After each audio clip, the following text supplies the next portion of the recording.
India TV YouTube channel को subscribe करें और बेल आइकन दबाएं। तो देश में ऑक्सीजन और रेमडेसिविर का संकट हर दिन बढ़ता जा रहा है, तो दूसरी ओर कोरोना भी पूरी तरह से बेलगाम हो चुका है। प्रधानमंत्री भी मंथन कर रहे हैं, सरकार एक्शन ले रही है, लेकिन हर दिन कातिल वायरस नया रिकॉर्ड बनाता जा रहा है। ऐसे में सवाल यह है कि आखिर कोरोना की स्पीड थमने का नाम क्यों नहीं ले रही है? आखिर कोरोना से लड़ने का हथियार क्या है? ऐसे में जवाब नजर आता है वैक्सीन। वैक्सीन ही वो हथियार है जिससे कोरोना पर फाइनल प्रहार किया जा सकता है। इसीलिए वैक्सीन को लेकर जितने भी कंफ्यूजन है उसे दूर करने के लिए हमारे साथ देश के कुछ और बड़े डॉक्टर्स जुड़ चुके हैं। इस वक्त हमारे साथ doctor Radhakrishnan Ramchandani, associate professor AIIMS Raipur के हमारे साथ जुड़ चुके हैं, और साथ ही पीएसआरआई के चेयरमैन डॉक्टर के तलवार जुड़ चुके हैं। आप दोनों का बहुत बहुत स्वागत है। और सबसे पहले डॉक्टर राधाकृष्ण रामचंदानी जी, आपसे हम ये समझना चाहेंगे कि ये जो 3 लाख प्लस का कहर 2 दिन से देखने को मिल रहा है, ऐसा कम्युनिटी ट्रांसमिशन तो पहले वेव में भी नहीं देखने को मिला था। क्या ये नए म्यूटेंट, नए वेरिएंट की वजह से हो रहा है? क्या वजह मान रहे हैं एक्सपर्ट्स? वजह कुछ भी हो, लेकिन कोरोना एक हाईली ट्रांसमिसिबल बीमारी है जो बहुत रैपिड फैलती है। तो वो वेरिएंट तो आते रहते हैं। ये 1900 जब स्वाइन फ्लू भी हुआ था तब भी ऐसे फैला हुआ था। तो लोगों को ये देखना चाहिए कि एक्चुअली प्रिकॉशंस लेना चाहिए, जो प्रिकॉशंस पिछले कई दिनों से फर्स्ट वेव के बाद वो प्रिकॉशंस नहीं लिए गए।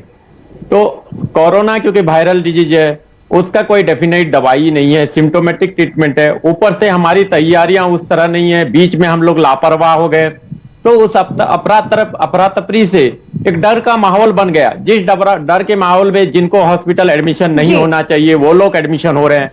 इसके कारण कोरोना का भयावहता दिखा, जैसे कि वैसे नॉर्मल कंडीशन में नहीं होना चाहिए।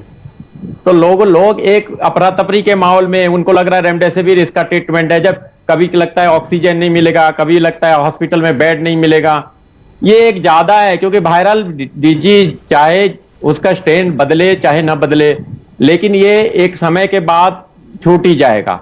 लेकिन उस टाइम जो लाइफ थ्रेटनिंग इवेंट हो रहे हैं उसको हम खुद के लापरवाह और सिस्टम में जो हमारी उस तरह तैयारी नहीं हुई, उसके कारण इतनी डेथ हो रही है। बिल्कुल, ये दो बातें तो बार बार उठ ही रही हैं, लेकिन जिस तरह से आपने बताया कि प्रिकॉशन बहुत ज्यादा जरूरी है, और कहा भी जाता है precaution is better than cure. लेकिन डॉक्टर के तलवार साहब, कोरोना एक ऐसा वायरस है जिसका तो क्योर ही प्रिकॉशन है, शुरू से यही कहा जा रहा था। और ऐसे में अब आखिरी उम्मीद जो है वो है वैक्सीनेशन से। एक रिपोर्ट भी मैं आज सुबह पढ़ रही थी कि 10,000 वैक्सीनेटेड में सिर्फ 2 लोग पॉजिटिव पाए गए। अगर ये आंकड़े सच हैं तब तो काफी ज्यादा उम्मीदें जग जाती हैं हम सबकी। वैक्सीनेशन कितना ज्यादा जरूरी हो जाता है, इस पर जोर दें।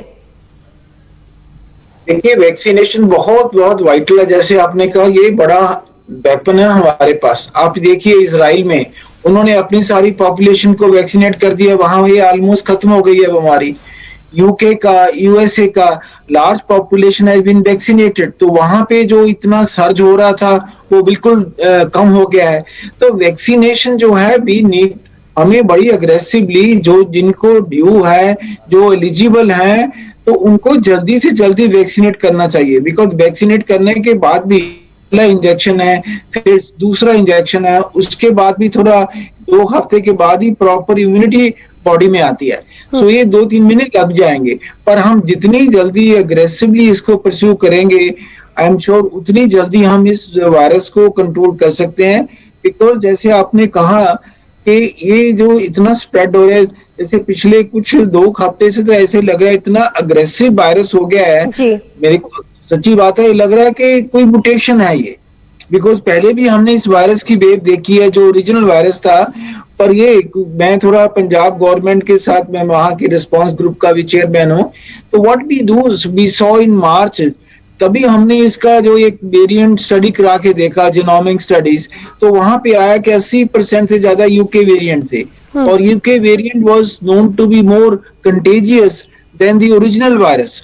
एंड लगता है जो अभी जो दिल्ली वगैरह में हो रहा है, तो ये जो दूसरी म्यूटेशन जो पता लगी है, डबल म्यूटेशन या एक जो बंगाल में 618 म्यूटेशन, तो हमें उनकी अभी तक प्रॉपर प्रॉपर्टी नहीं पता भी वो कैसी इफेक्टिव है, बट जो देखने में लगता है लेकिन कि ये एयरबोर्न माना जा रहा है, बहुत तेजी से फैल रहा है तलवार साहब, और शायद ये डबल म्यूटेंट की जो आप बात कर रहे हैं इसीलिए हम लोग ग्लोबली नंबर 1 हो गए हैं। 2 दिन से 3 लाख के ऊपर के आंकड़े आ रहे हैं, पॉजिटिविटी रेट जो है वो 30% को पार कर चुकी है। ऐसे में एक अनुमान जो पिछली बार भी लगाया गया था कि कम से कम इतना वक्त लगेगा, कोरोना फेड आउट हो जाएगा, इस म्यूटेंट को देखें आप, इस वेरिएंट को, तो अभी के हालात के बाद स्टडीज क्या कह रही हैं? ये कब तक फेड आउट हो पाएगा, ये चेन टूट पाएगी कि नहीं, और कैसे इस परिस्थिति कंट्रोल में आ पाएगी?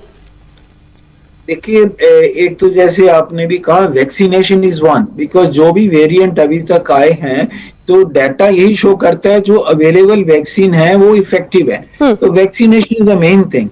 बाकी जो एक सोशल वैक्सीन जिसको हम कहते हैं, जब तक वैक्सीनेशन प्रॉपर हो नहीं जाती ज्यादा कम्युनिटी को, हमें सोशल वैक्सीन जो मास्क भी एक तरह का शुरू में कहा गया और है डाटा कि ये भी आपकी बॉडी को इम्यूनिटी देता है।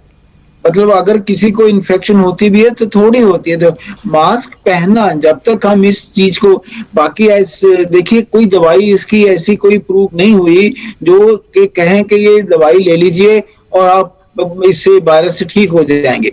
आपने रेमडेसिविर की बात करी, देखिए इतना क्योस करा गया, पैनिक करा गया।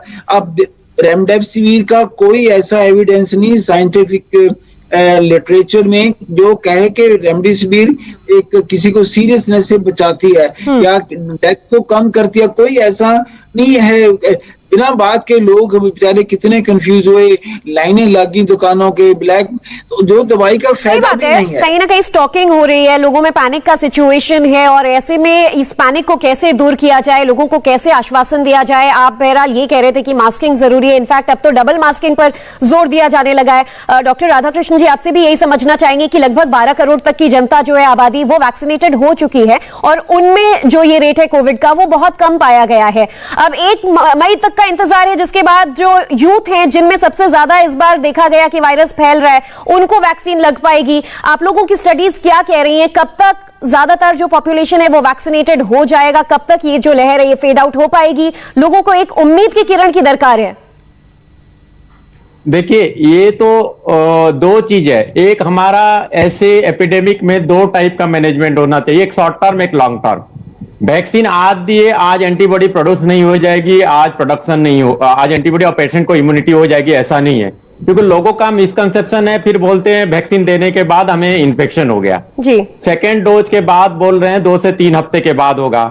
लेकिन उस पीरियड में जितनी जाने, जैसे हर जान की कीमत है, हम कोई लड़ाई लड़ते हैं तो उस जान हमको मिनिमम कैजुअलिटी से जीतना है। तो पहला पहले प्रोटेक्शन तो सेम लेवल में, मास्क है, सोशल डिस्टेंसिंग सब लोग बोल रहे हैं, सैनिटाइजेशन सब बोल रहे हैं, सैनिटाइज, लेकिन उसका प्रैक्टिकल ओरिएंटेड अप्रोच नहीं है। मास्क पहन रहे तो वही पुराना मास्क, N95 मास्क पहनेंगे, मेरे हिसाब से N95 मास्क नहीं, सिंपल मास्क बदलते रहिए। उसी मास्क को इन्फेक्टेड बार बार पहन रहे हैं, कोई नाक से प्रॉपरली नहीं पहन रहा है, डिस्टेंस मेंटेन करेगा, घर में अकेले में रह रहा है 24 घंटा मास्क पहनेगा, लेकिन बाहर पब्लिक में जाएगा मास्क नहीं पहनेगा। मास्क की अहमियत, जी बिल्कुल, आप सब बार बार समझा रहे हैं। उम्मीद यही करेंगे कि आपकी बातों से जो दर्शक हैं वो भी सुने और इसकी अहमियत को समझें। इनफैक्ट मास्किंग से बेहतर डबल मास्किंग और N95 हो ना हो, लेकिन जो नॉर्मल मास्क है उसे भी चेंज करते रहें। बहुत बहुत शुक्रिया आप दोनों का हमारे साथ जुड़ने के लिए और बातचीत करने के लिए। तो फिलहाल एक छोटे से ब्रेक के लिए रुकेंगे। महाराष्ट्र के धूले से एक चौंका देने वाली खबर बस ब्रेक के उस पर। नमस्ते, मैं हूं मीनाक्षी जोशी। वीडियो और खबरों से अपडेट रहने के लिए India TV YouTube channel subscribe करें, बेल आइकन दबाना ना भूलें। जुड़े रहें इंडिया टीवी के साथ।